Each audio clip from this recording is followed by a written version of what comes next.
बच्चों को school bus में बैठाकर वापस आकर शालू खिन्न मन से टेरेस पर जाकर बैठ गई। सुहावना मौसम, हल्के बादल और पक्षियों का मधुर गान, कुछ भी उसके मन को वह सुकून नहीं दे पा रहे थे जो वो अपने पिछले शहर के घर में छोड़ आई थी।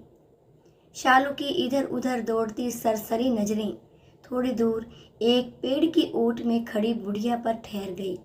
ओह, फिर वही बुढ़िया क्यों इस तरह से उसके घर की ओर ताकती है?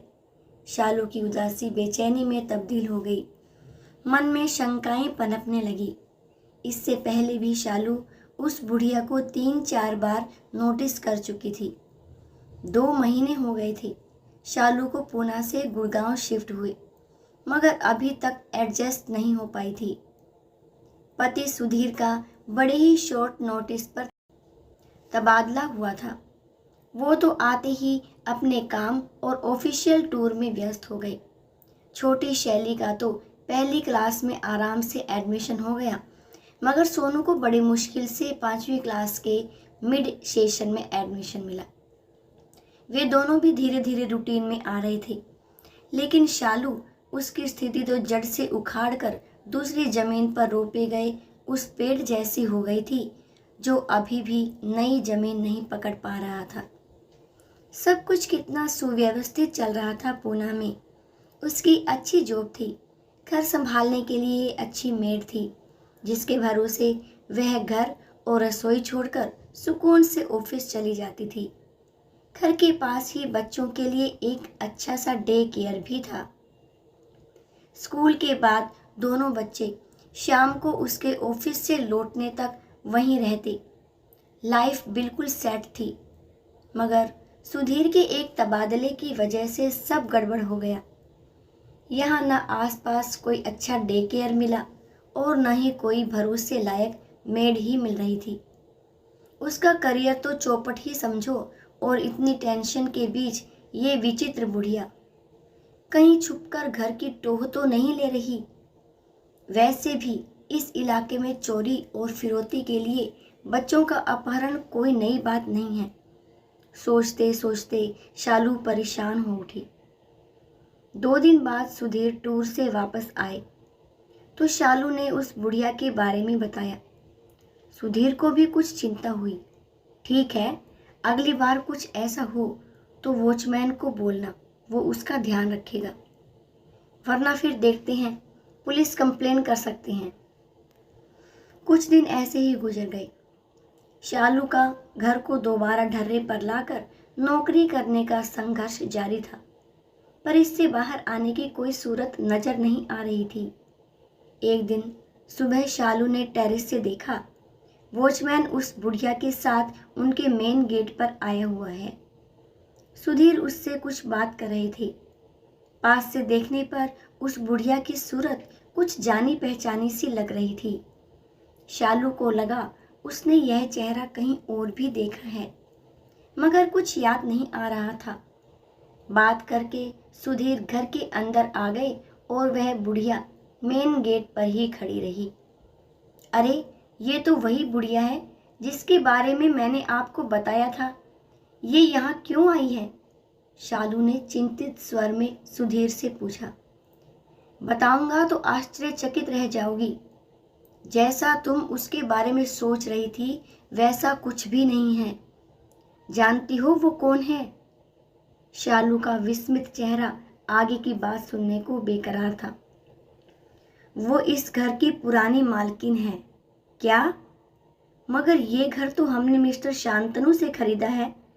ये लाचार बेबस बुढ़िया उसी शांतनु की अभागी माँ है जिसने पहले धोखे से सब कुछ अपने नाम करा लिया और फिर ये घर हमें बेचकर विदेश चला गया, अपनी बूढ़ी माँ गायत्री देवी को एक वृद्धाश्रम में छोड़कर।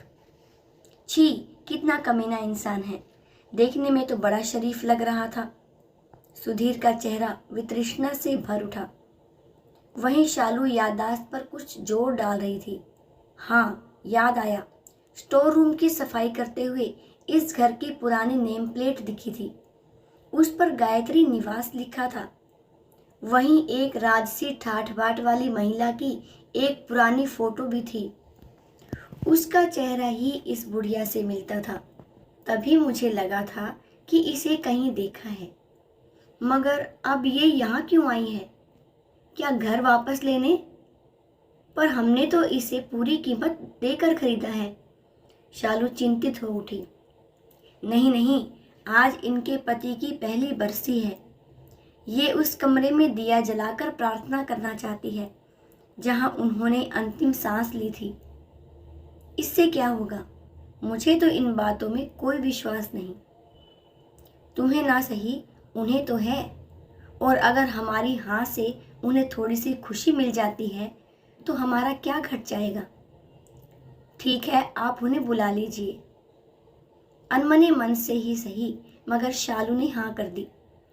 गायत्री देवी अंदर आ गई। क्षीण काया, तन पर पुरानी सूती धोती, बड़ी बड़ी आंखों के कोरों में कुछ जमे कुछ पिघले से आंसू। अंदर आकर उन्होंने सुधीर और शालू को ढेरों आशीर्वाद दिए। नजरें भर भर कर उस पराए घर को देख रही थी जो कभी उनका अपना था। आंखों में कितनी स्मृतियां, कितने सुख और कितने ही दुख एक साथ तैर आए थे। वो ऊपर वाले कमरे में गईं। कुछ देर आंखें बंद कर बैठी रहीं। बंद आंखें लगातार रिस रही थी। फिर उन्होंने दिया जलाया, प्रार्थना की और फिर वापस से दोनों को आशीर्वाद देते हुए कहने लगी, मैं इस घर में दुल्हन बनकर आई थी। सोचा था अर्थी पर ही जाऊंगी, मगर स्वर भरा आया था। यही कमरा था मेरा। कितने साल हंसी खुशी बिताए हैं यहाँ अपनों के साथ। मगर शांतनु के पिता के जाते ही आंखें पुनः भर आई। शालू और सुधीर निशब्द बैठे रहे। थोड़ी देर घर से जुड़ी बातें कर गायत्री देवी भारी कदमों से उठी और चलने लगी। पैर जैसे इस घर की चौखट छोड़ने को तैयार ही न थे, पर जाना तो था ही। उनकी इस हालत को वो दोनों भी महसूस कर रहे थे। आप जरा बैठिए, मैं अभी आती हूँ। शालू गायत्री देवी को रोककर कमरे से बाहर चली गई और इशारे से सुधीर को भी बाहर बुलाकर कहने लगी, सुनिए, मुझे एक बड़ा अच्छा आइडिया आया है जिससे हमारी लाइफ भी सुधर जाएगी और इनके टूटे दिल को भी आराम मिल जाएगा। क्यों ना हम इन्हें यहीं रख लें? अकेली है, बेसहारा है और इस घर में इनकी जान बसी है। यहाँ से कहीं जाएंगी भी नहीं और हम यहाँ वृद्धाश्रम से अच्छा ही खाने पहनने को देंगे इन्हें। तुम्हारा मतलब है नौकर की तरह? नहीं नहीं, नौकर की तरह नहीं। हम इन्हें कोई तनख्वाह नहीं देंगे। काम के लिए तो मेड भी है। बस ये घर पर रहेंगी तो घर के आदमी की तरह मेड पर आने जाने वालों पर नजर रख सकेंगी, बच्चों को देख संभाल सकेंगी। ये घर पर रहेंगी तो मैं भी आराम से नौकरी पर जा सकूंगी। मुझे भी पीछे से घर की बच्चों के खाने पीने की टेंशन नहीं रहेगी। आइडिया तो अच्छा है, पर क्या ये मान जाएंगी? क्यों नहीं, हम इन्हें उस घर में रहने का मौका दे रहे हैं जिसमें उनके प्राण बसे हैं, जिसे ये छुप छुप कर देखा करती हैं। और अगर कहीं मालकिन बन घर पर अपना हक जमाने लगी तो क्या निकाल बाहर करेंगे? घर तो हमारे नाम ही है। ये बुढ़िया क्या कर सकती है? ठीक है, तुम बात करके देखो। सुधीर ने सहमति जताई। शालू ने संभल कर बोलना शुरू किया, देखिए, अगर आप चाहें तो यहाँ रह सकती हैं। बुढ़िया की आंखें इस अप्रत्याशित प्रस्ताव से चमक उठी। क्या वाकई वो इस घर में रह सकती हैं? लेकिन फिर बुझ गई। आज के ज़माने में जहाँ सगे बेटे ने ही उन्हें घर से ये कहते हुए बेदखल कर दिया कि इतने बड़े अकेले घर में रहने से अच्छा उनके लिए वृद्धाश्रम में रहना होगा, वहाँ ये पराए लोग उसे बिना किसी स्वार्थ के क्यों रखेंगे? ये सोचकर वह बोली, नहीं नहीं, आपको नाहक ही परेशानी होगी। परेशानी कैसी? इतना बड़ा घर है और आपके रहने से हमें भी आराम हो जाएगा। हालांकि दुनियादारी के कटु अनुभवों से गुजर चुकी गायत्री देवी शालू की आंखों में छिपी मंशा समझ गई, मगर उस घर में रहने के मोह में वो मना न कर सकी। गायत्री देवी उनके साथ रहने आ गई और आते ही उनके सधे हुए अनुभवी हाथों ने घर की जिम्मेदारी बखूबी संभाल ली। सभी उन्हें अम्मा कहकर ही बुलाते। हर काम उनकी निगरानी में सुचारू रूप से चलने लगा। घर की जिम्मेदारी से बेफिक्र होकर शालू ने भी नौकरी ज्वाइन कर ली। साल भर कैसे बीत गया पता ही नहीं चला। अम्मा सुबह दोनों बच्चों को उठाती, तैयार करती, मान मनुहार कर खिलाती और स्कूल बस तक छोड़ती। फिर किसी कुशल प्रबंधक की तरह अपनी देखरेख में बाई से सारा काम कराती। रसोई का वो स्वयं खास ध्यान रखने लगी। खासकर बच्चों के स्कूल से आने के वक्त वो नित नए स्वादिष्ट और पौष्टिक व्यंजन तैयार कर देती।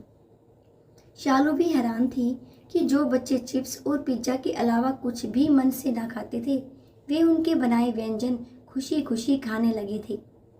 बच्चे अम्मा से बेहद घुल मिल गए थे। उनकी कहानियों के लालच में कभी देर तक टीवी से चिपके रहने वाले बच्चे उनकी हर बात मानने लगे। समय से खाना पीना और होमवर्क निपटाकर बिस्तर में पहुंच जाते। अम्मा अपनी कहानियों से बच्चों में एक और जहां अच्छे संस्कार डाल रही थी, वहीं हर वक्त टीवी देखने की बुरी आदत से भी दूर ले जा रही थी। शालू और सुधीर बच्चों में आए सुखद परिवर्तन को देखकर अभिभूत थे, क्योंकि उन दोनों के पास तो कभी बच्चों के पास बैठ बातें करने का भी समय नहीं होता था।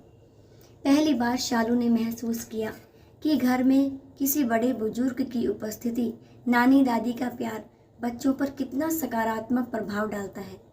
उसके बच्चे तो शुरू से ही इस सुख से वंचित रहे, क्योंकि उनके जन्म से पहले ही उनकी नानी और दादी दोनों गुजर चुकी थी। आज शालू का जन्मदिन था। सुधीर और शालू ने ऑफिस से थोड़ा जल्दी निकलकर बाहर डिनर करने का प्लान बनाया था। सोचा था बच्चों को अम्मा संभाल लेंगी, मगर घर में घुसते ही दोनों हैरान रह गए। बच्चों ने घर को गुब्बारों और झालरों से सजाया हुआ था। वहीं अम्मा ने शालू की मनपसंद डिशेज और केक बनाए हुए थे। इस सरप्राइज बर्थडे पार्टी, बच्चों के उत्साह और अम्मा की मेहनत से शालू अभिभूत हो उठी और उसकी आंखें भर आई। इस तरह की वीआईपी ट्रीटमेंट की उसे आदत नहीं थी और इससे पहले बच्चों ने कभी उसके लिए ऐसा कुछ खास किया भी नहीं था। बच्चे दौड़कर शालू के पास आ गए और जन्मदिन की बधाई देते हुए पूछा, आपको हमारा सरप्राइज कैसा लगा? बहुत अच्छा, इतना अच्छा कि क्या बताऊं। कहते हुए उसने बच्चों को बाहों में भरकर चूम लिया। हमें पता था आपको अच्छा लगेगा। अम्मा ने बताया कि बच्चों द्वारा किया गया छोटा सा प्रयास भी मम्मी पापा को बहुत बड़ी खुशी देता है, इसलिए हमने आपको खुशी देने के लिए ये सब किया। शालू की आंखों में अम्मा के लिए कृतज्ञता छा गई। बच्चों से ऐसा सुख तो उसे पहली बार ही मिला था, और वो भी उन्हीं के संस्कारों के कारण। केक कटने के बाद गायत्री देवी ने अपने पल्लू में बंधी लाल रुमाल में लिपटी एक चीज निकाली और शालू की ओर बढ़ा दी। ये क्या है अम्मा? तुम्हारे जन्मदिन का उपहार। शालू ने खोल कर देखा तो रुमाल में सोने की चेन थी। वो चौंक पड़ी। ये तो सोने की मालूम होती है। हाँ बेटी, सोने की ही है। बहुत मन था कि तुम्हारे जन्मदिन पर तुम्हें कोई तोहफा दूं। कुछ और तो नहीं है मेरे पास, बस यही एक चेन है जिसे संभाल कर रखा था। मैं अब इसका क्या करूँगी? तुम पहनना, तुम पर बहुत अच्छी लगेगी। शालू की अंतरात्मा उसे कचोटने लगी, जिसे उसने लाचार बुढ़िया समझकर स्वार्थ से तत्पर हो अपने यहाँ आश्रय दिया। उनका इतना बड़ा दिल कि अपने पास बचे इकलौते स्वर्ण धन को भी वह उसे सहज ही दे रही हैं। नहीं नहीं अम्मा, मैं इसे नहीं ले सकती। ले ले बेटी, एक माँ का आशीर्वाद समझ कर रख ले। मेरी तो उम्र भी हो चली, क्या पता तेरे अगले जन्मदिन पर तुझे कुछ देने के लिए मैं रहूं भी या नहीं। नहीं अम्मा, ऐसा मत कहिए। ईश्वर आपका साया हमारे सिर पर सदा बनाए रखे। कहकर शालू उनसे ऐसे लिपट गई जैसे बरसों बाद कोई बिछड़ी बेटी अपनी माँ से मिल रही हो। वो जन्मदिन शालू कभी नहीं भूली, क्योंकि उसे उस दिन एक बेशकीमती उपहार मिला था जिसकी कीमत कुछ लोग बिल्कुल नहीं समझते, और वो है निस्वार्थ मानवीय भावनाओं से भरा माँ का प्यार। वो जन्मदिन गायत्री देवी भी नहीं भूली, क्योंकि उस दिन उनकी उस घर में पुनर्प्रतिष्ठा हुई थी, घर की बड़ी आदरणीय एक माँ के रूप में, जिसकी गवाही उस घर के बाहर लगाई गई वो पुरानी नेम प्लेट भी दे रही थी, जिस पर लिखा था गायत्री निवास।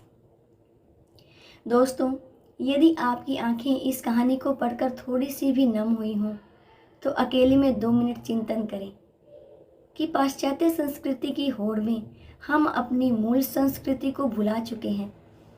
बच्चों की उच्च शिक्षा पर तो सभी का ध्यान केंद्रित है, किंतु उन्हें संस्कारवान बनाने में हम पिछड़ते जा रहे हैं। आखिर तक मुझे सुनने के लिए आप सभी का बहुत बहुत धन्यवाद। प्लीज़ चैनल को सब्सक्राइब जरूर से कीजिए और वीडियो को लाइक भी कीजिए अगर आपको पसंद आई है तो। धन्यवाद।